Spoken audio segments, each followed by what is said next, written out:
Hi guys, my name is Anne Pronk, I'm the TA for this course, and today I will be helping you in how to create your knowledge clips for media history. So I will be guiding you in the process of how to even produce and edit a video in general. So don't worry if you don't have any prior experience or if you don't have any fancy equipment or whatever, it can actually be quite easy to create something. So let's start with the basics of video production. Luckily nowadays many phones actually have really good camera quality, so if you have like a holder or something or just a very steady hand, chances are that you can actually manage to create good video quality in HD or Full HD just with your phone. For the go-getters that actually do want to use some big fancy equipment, there is an AV department in the Harmony building on the first floor next to the IT desk. Here you can sign in and reserve some equipment for a few hours or even days. However, do make sure that you do this in time before your big film day, because if there's any other big projects around, chances are that they can be fully booked, so do this in time. Then when you do rent something from the AV department and you're struggling with, the camera settings or proper techniques or something, the people working there are very friendly and there's always someone there to guide you. If you're really in need of some professional gear but the AV department's fully booked, there are always rental companies in Groningen, but unfortunately they can be quite expensive, so you can always ask a friend or a classmate if they have some equipment that you can borrow. You never know who might have something. Then let's move on to sound. As I said, you can always use your phone for filming. However, you probably wouldn't necessarily have the best sound as there's no professional microphone in your phone. So a tip I can give you is to actually use someone else's phone as a recording device. So, there's apps that record sound, probably the standard app in your phone as well.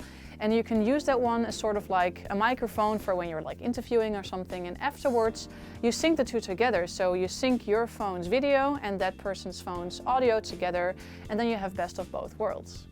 So when you're renting from the AV department and you're not sure which microphone to pick, I'd say it all depends really on what you're planning to put in your video. So when you're interviewing people, for example, and the focus is thus really on someone's voice, I'd say these type of clip-on microphones would be the best option.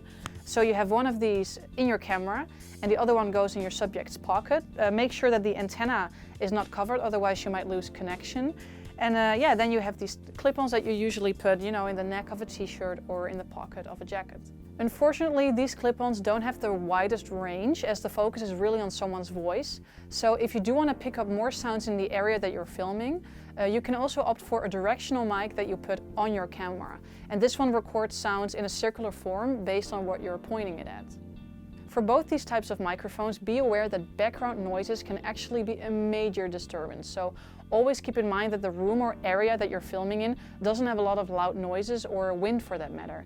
There's always wind caps that you can put on the microphones, but really keep in mind that sound can be one of the hardest things to fix. If it's not recorded well, there's actually low chances that you can get it professionally restored, even in post-editing. So after you're done filming everything, how will you edit this video? Well, believe it or not, many phones nowadays actually have small editing options that you can use. So I have a Galaxy S9 Plus, and within my gallery there's a small editing program that I can use. And for iPhone and iPad users, there's always iMovie as well. For editing on your laptop, there are many free editing softwares that you can find with just a simple search on Google.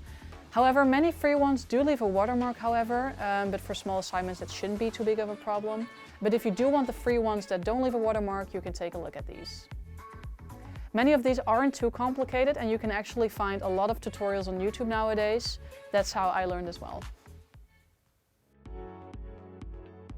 Inserting stock footage in your video can be a fun way of making it look more interesting, professional, and having more variety in the images that you show. It can also be very important for the type of assignment that you're working on now. You need to make a historical comparison, so therefore you need historical footage. Be aware, however, that some stock footage have special licenses in terms of copyright, so do take a look at that. But usually when your video doesn't generate profit, they only require a reference at the end. My personal favorite website to use is pexels.com. Here you can find many stock videos with very good quality, even 4K or 8K. And they only have a Creative Commons license, so you can use them for whatever you want.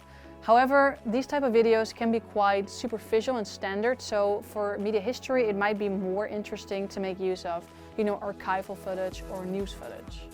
There are many different digital sites that you can use for this. I mean, there's Europeana.eu, there's Delver.nl, and there's MediaSuite, for example. And of course, there's always the option of YouTube, where you can find almost anything. And it's very easy to find MP4 downloaders online, where you put in the YouTube link, and it abstracts the YouTube video so you can put it in your film. If you want to use physical archival material, there are a few places where you can go. In the UB, there's the Department of Special Collections and Electronic Collections, where you can find many different objects that are interesting to explore further. There's also the Print Museum in Groningen, where you can see and use all kinds of historical printing tools. And if you want to explore the Netherlands a bit further, there is also the Institute for Sound and Vision in Hilversum, the epicenter of media broadcasting in the Netherlands. And these are often options that you can use, but of course it's always also okay to use the digital archives like the ones I mentioned before. Adding music to your video can be a fun way of depicting a certain mood and to keep your audience interested. If you're going to use a very famous and popular song, it most likely has a license and you need to include a reference of it at the end and cannot use your video for profit. However, there are many royalty-free stock songs that you can find online without any licensing trouble whatsoever. Good examples are YouTube Sound Library, Band Sound, Jamendo, and the Free Music Archive. Using titles in your video can be important in certain cases. As you can read in your assignment's description, you need to include a title page with your theme, the names of your group members, and your group number. Also, when you're interviewing someone that the audience doesn't know yet, it can be good to include a little title with their name and what they do to introduce them. Or when you're using stock footage and audio files that have copyright or licensing, sometimes you also need to add a little title as referencing. Lastly, textual additions can also be good if you want to give the audience overview. For example, when you're summing up something or explaining something, like today we have learned this, this, and this. Or through this, we aim to understand this. Okay guys, that was already it. I wish you the best of luck with producing your videos, and I'm really looking forward to seeing what you have created. If you have any other remaining practical questions left, you can always email me at n.pronk@rock.nl. Bye bye!